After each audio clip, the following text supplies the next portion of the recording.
Vanakkam, Namaste and blessings to everyone. This is Dr. Bhairavi Balasubramanian PhD, the Sky Priestess. I have been trying to do this video many times, and I'm just going to go with it and hope that what I need to say comes out the right way. Chiron is shifting out of Pisces and into Aries in the next 2 days. I am so excited.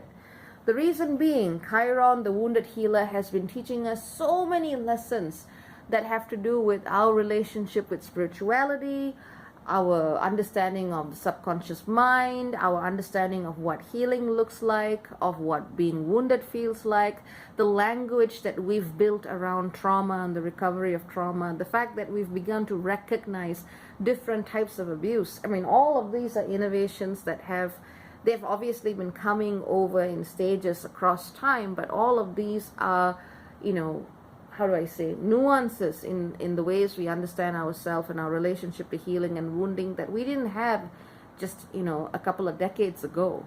We've made such a huge leap in coming closer to the understanding that this three-dimensional reality is not all that there is. I mean, for people already on the spiritual wavelength, I'm talking ABCs, but when you look at it at a collective level, people have woken up and so ferociously to understand that we are more than the sum of the bones and the breath in our body. There is a consciousness that inspires and animates this body, and this consciousness is older than this life. So much of what we want to say is ours has either come through epigenetics and conditioning or simply imprinting from previous incarnations and lifetimes. And that understanding is still filtering through mainstream consciousness, but we are all eventually coming on board to the recognition that who we think we are is really not what we are. What we are is a spirit that cannot be contained, it cannot be confined, it cannot be defined. And we try to find the expression of that spirit through what we call spirituality. And so more and more people have woken up to the truth of this. And we have become even more sensitive than before, which is good, but we also are learning how to draw healthy boundaries as well, which is equally important. And we've just done so much of that work with the Chiron and Pisces years. But what's going to happen when we shift into Chiron and Aries is the start of a new cycle, the start of a new paradigm of what healing looks like. And to understand that healing isn't out there, it starts from within. We're going to be seeing many breakthroughs with the Chiron and Aries period that some of them are going to be focused on what's happening with our eyes, our brain, our head. Some of those breakthroughs are going to come in an understanding of just how do I put it, fragile the conscious understanding of the ego self is and how that's been constructed over time. But, that goes more so into psychology. But at a spiritual level, we're also going to be pulled back to that innate spark of consciousness that simply says, I am, and that's good enough. And that message is going to be coming through more and more so into a world that has built itself on differences, unnecessary comparisons, unnecessary judgments, and belittling people to get them to buy products and things to make themselves feel better about themselves. That's one of the big shifts that's going to be coming with Chiron and Aries. It is understanding how an empowered sense of self is actually going to be our healing medicine, and that's wonderful. And this is a process that's going to unfold. I mean, Chiron takes a while to go around the zodiac. This particular cycle started in 1968, and we're really seeing the themes that we started exploring collectively as a whole since then. So we are kind of closing the chapter on some of our journeys with understanding healing, wounding, karmic patterns, and what it means to nurture the self and others. We're stepping into a new way of understanding that paradigm. And this is great. I like it. I love it. What makes this even better is that this shift is happening whilst Venus and Saturn are conjunct in Capricorn, and they are sextiling Mercury and Neptune in Pisces. And this is a wonderful opportunity to really build from spirit. I mean, it doesn't help that I watched the Lego Movie 2 yesterday, which actually speaks to this really well, I gotta say.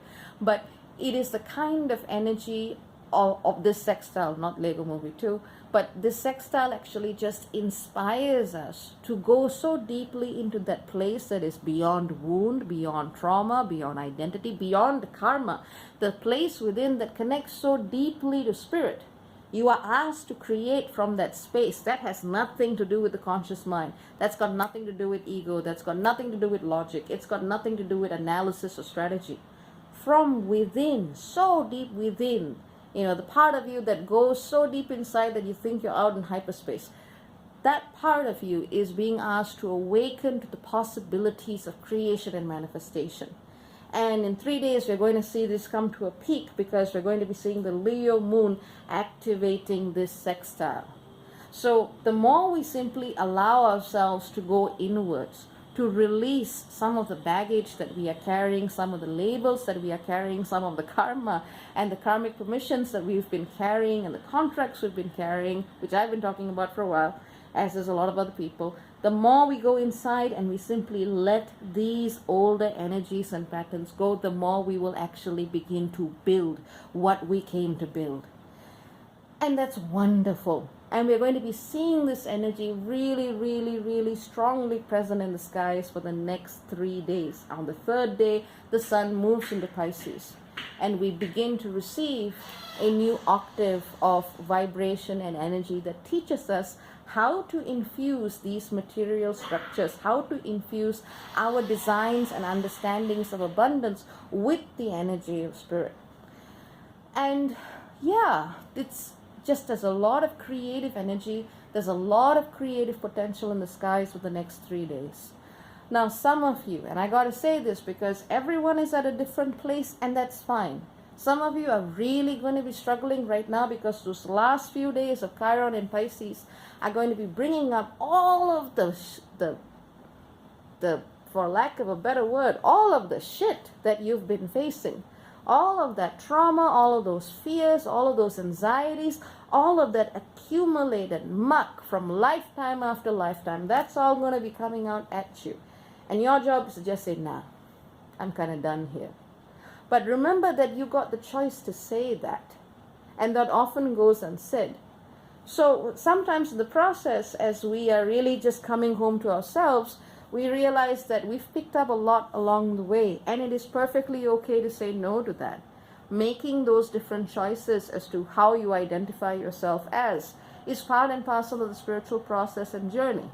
And for people who are really struggling, those who are facing trauma, abuse, who are going through addictions or escapist tendencies, these are people who may need a little bit more help and support. So if you're one of those people, reach out to institutions or people who do offer those kinds of support and service. If you are suicidal, this is a time where you really, really, really need to take your needs seriously, and you need to make sure, again, that you have the support mechanism you need. Chiron in Pisces is also going to really trigger a lot of people upon its exit. This also needs to be said. I hope this particular part of this message applies to as few people as possible, but this is a time where people can kind of underestimate just how sensitive, vulnerable, fragile they can be. But on the other side, it is equally a time where they can underestimate, through that fragility, through that vulnerability, through that sensitivity, how beautiful, powerful, and creative they can equally be at the same time. So really, there's a lot of potential of creation here, but you gotta take care of yourselves, right, to use it properly. If you are caught in a kind of a fear or trauma cycle, again, seek safe space, ground out. If all of this seems too difficult, just go sit under a tree if the weather is permitting. Find a coloring book. Coloring book? Oh well. A coloring book. Sit by a brook, read a book, and just try to process as well as you can.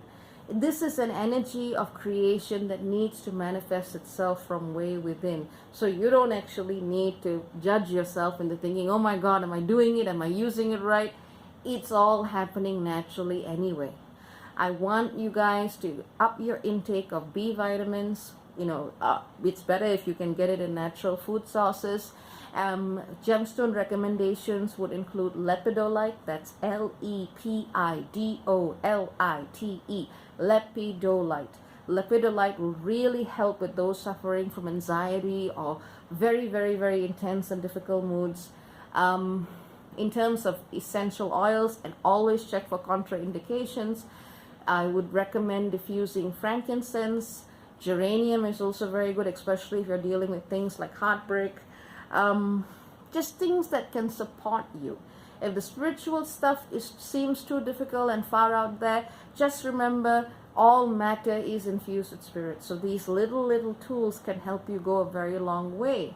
But that being said, use this energy to create something beautiful, because the fact that you are here means that there's something important for you, each and every one of you. That's you, me, we, us. Each and every one of us has some contribution to bring. And sometimes that contribution is as simple as saying, you know what?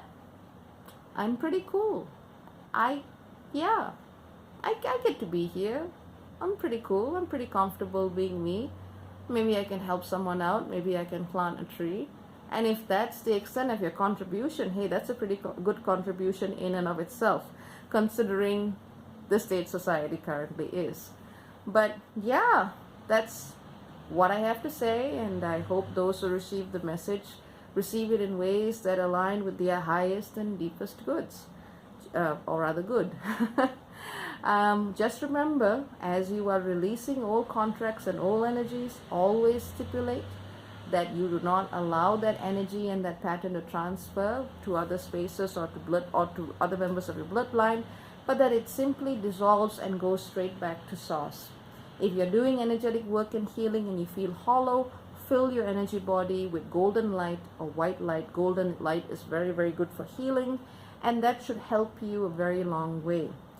Now, this is a time that's great for very, very in-depth facilitations if your psyche is at a state where it can handle it.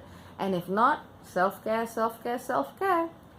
Yeah, I'd say that's what I needed to say. Hopefully it came out in the right way. So take care, lots of love, many blessings. Bye-bye.